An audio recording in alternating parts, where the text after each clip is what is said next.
نحمده ونصلي على رسوله الكريم اما بعد فاعوذ بالله من الشيطان الرجيم بسم اللہ الرحمن الرحیم. آپ سب کو نیا سال مبارک ہو.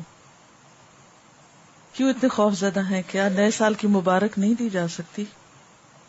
مبارک کا مطلب ہے کہ اللہ تعالیٰ آپ کے لیے یہ سال برکتوں والا کرے، آپ اس سال میں بہت اچھے اچھے کام کریں، خوب نیکیاں کمائیں، اللہ کے قریب ہوں.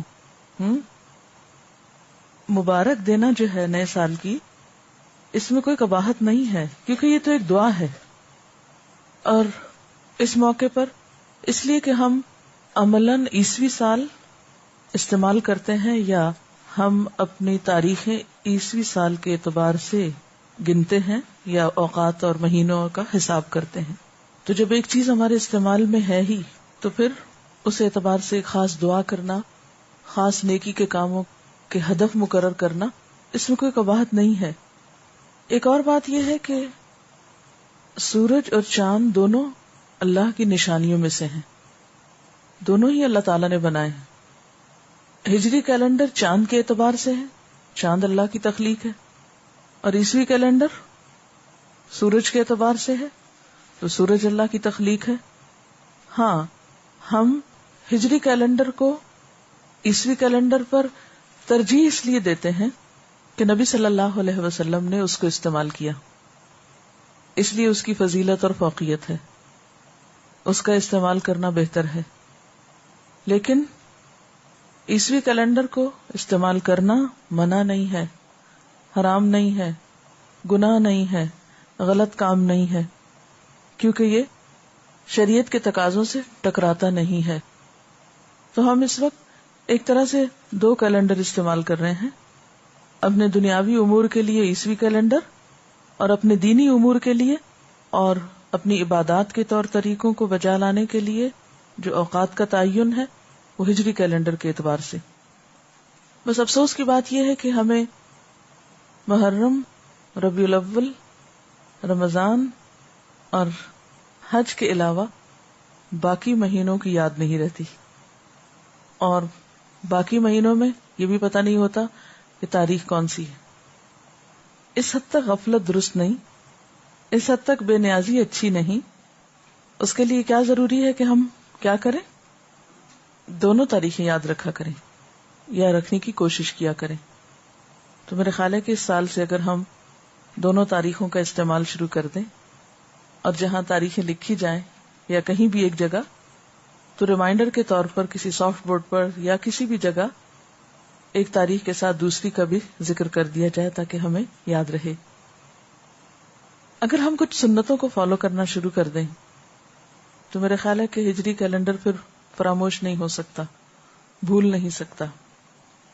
مثلا نبی صلی اللہ علیہ وسلم ایام 20 کے روزے رکھا کرتے تھے، یعنی ہر مہینے کے 3 چمکدار راتوں کے جو دن ہوتے ہیں اگلے، وہ ایام 20 کہلاتے ہیں، 13، 14 اور 15. تو اگر ہم اس سنت پر عمل کرنے لگے تو انشاءاللہ ہمیں ہجری کیلنڈر جو ہے وہ بھولے گا نہیں. وقت کا جو تعین ہے وہ رات، دن اور سورج چاند کے اعتبار سے ہوتا ہے، اور ان چیزوں کو اللہ تعالیٰ کی نشانیاں قرار دیا گیا ہے کہ یہ اللہ کی نشانیوں میں سے ہے. قرآن پاک میں اللہ تعالیٰ فرماتے ہیں یولج اللیل فی النہار ویولج النہار فی اللیل وسخر الشمس والقمر کل یجری لاجل مسمی، کہ اللہ تعالیٰ رات کو دن میں اور دن کو رات میں داخل کر دیتا ہے، اور اس نے سورج اور چاند کو مسخر کر رکھا ہے، ہر ایک ایک وقت مقرر تک کے لیے چلا جا رہا ہے یا چل رہا ہے. اسی طرح ایک اور جگہ پر اللہ تعالیٰ فرماتے ہیں وَسَخَّرَ الشَّمْسَ وَالْقَمَرَ كُلٌّ يَجْرِي إِلَىٰ أَجَلٍ مُّسَمًّى، اور سورج اور چاند ان کو اللہ نے مسخر کیا اور ان میں سے ہر ایک ایک وقت مقرر تک کے لیے چل رہا ہے. یعنی اگرچہ سورج چاند اوقات بتانے کے لیے ہیں لیکن ان کا اپنا بھی ایک وقت مقرر ہے، وہ خود بھی ایک وقت کے پابند ہیں. دن اور رات کا تصور کیا ہے؟ اللہ تعالیٰ فرماتے ہیں وَهُوَ الَّذِي جَعَلَ اللَّيْلَ وَالنَّهَارَ خِلْفَةً لِمَنْ أَرَادَ أَنْ يَذَّكَّرَ أَوْ أَرَادَ شُكُورًا، کہ وہ اللہ ہی وہ ذات ہے جس نے رات اور دن بنائے ایک دوسرے کے پیچھے آنے والے سکسیسرز. لمن اراد ان یذکر، ہر اس شخص کے لیے جو چاہے کہ نصیحت حاصل کرے، او اراد شکورا، یا وہ ارادہ کرے شکر گزار ہونے کا. تو گویا ایک دن کے گزرنے کے بعد ایک اور دن کا مل جانا، رات کے بعد دن کا آنا، دن کے بعد رات کا آنا، یہ اللہ تعالی کی نشانیوں میں سے ایک نشانی ہے. اور پھر ان میں ایک بہت بڑا سبق ہے لمن اراد ان یذکر، اور دوسرا یہ کہ شکر گزاری کا مقام ہے کہ ہر روز جب ہمیں ایک نیا دن ملے اور زندگی میں ایک سال کے بعد ایک اور سال کا اضافہ ہو، تو ہمیں اس موقع پر اللہ تعالی کا ذکر بھی کرنا چاہیے اور اس کا شکر بھی بجا لانا چاہیے.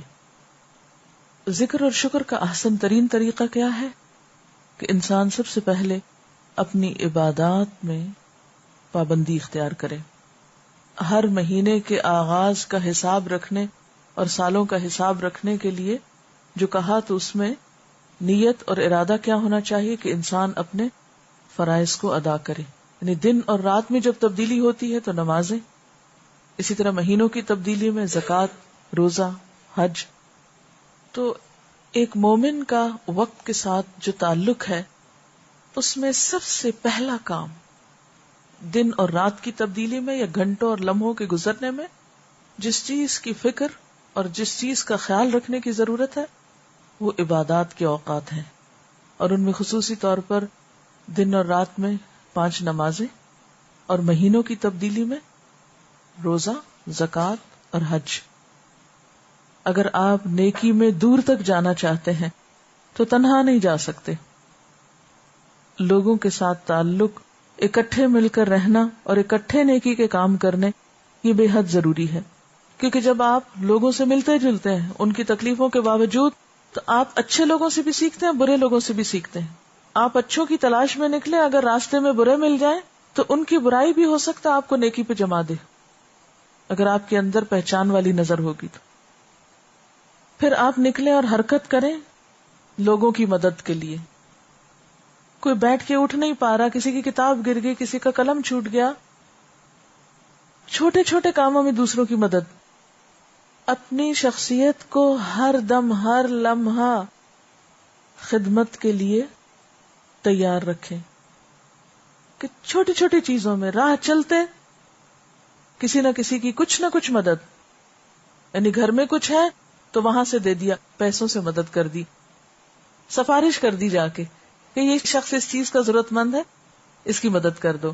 کہ من نفس عن مؤمن کربتا من کرب الدنیا نفس اللہ عنہ کربتا من کرب یوم القیامہ. جس نے کسی مومن سے دنیا کی مصیبتوں میں سے کوئی مصیبت ہٹا دی، اللہ تعالیٰ اس کی قیامت کی تکلیفوں میں سے کوئی تکلیف ہٹا دے گا. اور پھر من کان فی حاجت اخیہ کان اللہ فی حاجتہ، جو اپنے بھائی کی حاجت میں ہوتا ہے اس کی ضرورت پوری کرتا ہے، اللہ اس کی ضرورت پوری کر دیتا ہے. اور لوگوں کی ضروریات پوری کرنے کے لیے دل کی وسعت بڑی ضروری ہے کہ آپ کا دل بڑا ہو. اور یہ ضروریات صرف ان لوگوں کی پوری نہ کی جائیں جو آپ کے آس پاس ہیں، جو آپ کو اچھے لگتے، کوئی بھی ہو، اس سے کوئی فرق نہیں پڑتا کہ وہ کون ہے. کیوں؟ اس لیے کہ آپ کسی شخصیت کی مدد تو نہیں کر رہے، کسی نام کی مدد تو نہیں کر رہے. آپ کس کی مدد کر رہے ہیں؟ اللہ کے نام پر کر رہے ہیں. اس سے کیا فرق پڑتا ہے کہ وہ لینے والا کون ہے. ایک بہت ہی خوبصورت حدیث ہے، طبرانی نے اس کو اپنی اوسط میں روایت کیا ہے اور حاکم نے کہا ہے کہ صحیح الاسناد ہے، بہت ہی خوبصورت. نبی صلی اللہ علیہ وسلم نے فرمایا وَلَأَن يَمْشِي أَحَدُكُمْ مَعَ أَخِيهِ فِي قَضَاءِ حَاجَتِهِ، تم میں سے کوئی شخص اپنے بھائی کے ساتھ اس کی ضرورت پوری کرنے کے لیے چلے، یعنی کسی کی مدد کے لیے جب تم میں سے کوئی نکلتا ہے، وَأَشَارَ بِإِصْبَعَيْهِ، اور آپ نے اپنی 2 انگلیوں کے ساتھ اشارہ کر کے سمجھایا کہ اس کا یہ عمل افضل ہے، بہتر ہے من ان یعتکف فی مسجدی ھذا شہرین، میری اس مسجد یعنی مسجد نبوی میں 2 مہینے اعتکاف میں بیٹھنے سے زیادہ افضل ہے اجر کے اعتبار سے. تو یہ ہے وقت کا استعمال. پھر اسی طرح نیک لوگوں کی مجلس تک جانے کی کوشش، نیک لوگوں کی مجلس تک پہنچنا، کیونکہ انسان تنہا تو اس کو پتہ ہی نہیں چلتا کہ اس نے اچھا کیا یا برا کیا جب تک اس کے سامنے کوئی مثال نہ ہو. نبی صلی اللہ علیہ وسلم نے 5 باتوں کا حکم دیا، جن میں سے ایک کیا تھی؟ لوگوں کے ساتھ اکٹھے رہنا، لزوم الجماع. امام اوزاعی کہتے ہیں کہ 5 چیزیں جن کی صحابہ کرام بہت حفاظت کرتے تھے یا جن کا اہتمام کرتے تھے، ان میں نمبر 1 لزوم الجماع، اجتماعی زندگی اختیار کرنا، سب کے ساتھ مل کے رہنا، اکٹھے رہنا، یعنی جماعت کو لازم سمجھنا.